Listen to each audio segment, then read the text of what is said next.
can't move the volume with that method anymore. So, I'll come back to that in a minute. We can owner finance. We somewhat perfected our owner finance model last year. It's worked fairly well. Or, it's really not an exit, but the other thing you could do with a house is you can hold it and you can lease it. If anybody else has another exit strategy I'd like to hear, that's all I can think of. Insurance. What's that? Insurance wrong. Burn her down? Well, don't say that too loud. I was telling, I said I went 11 years without a fire in this business, had 3 last year. But the first one I was in the clear. I was in Vegas, Johnny was in Florida, and Debbie was the only one here. Shouldn't have been me. Yeah. So, anyway, that's your different categories. Now, I mentioned that we were very, very heavy complete rehab and sell FHA, and we're changing. It is my very strong opinion for you to be successful today is you've got to have a blend.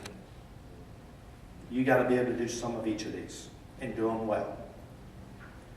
We are doing a few of the first ones, doing a few assignments, not many. We're doing a few of the take ownership and move it to another investor wholesale. We're doing a lot of hoteling, and we're doing a lot of owner financing. There's one on this list that is my biggest deficiency at my place, and it's selling to rental property investors. It's my weakness.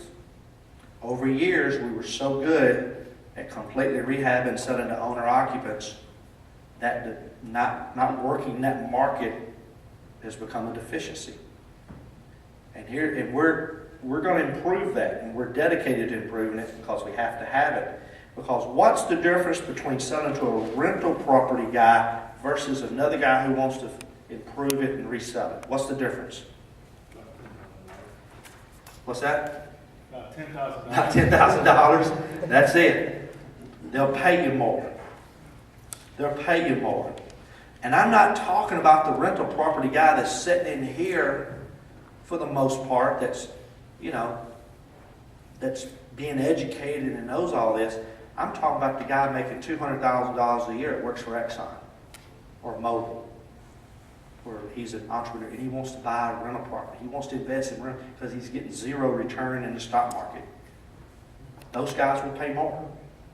Now, you can't hose them. You're not going to sell any dips, but if you sell them at 80% or 85% LTV in rent-ready condition, that will put more money in your pockets.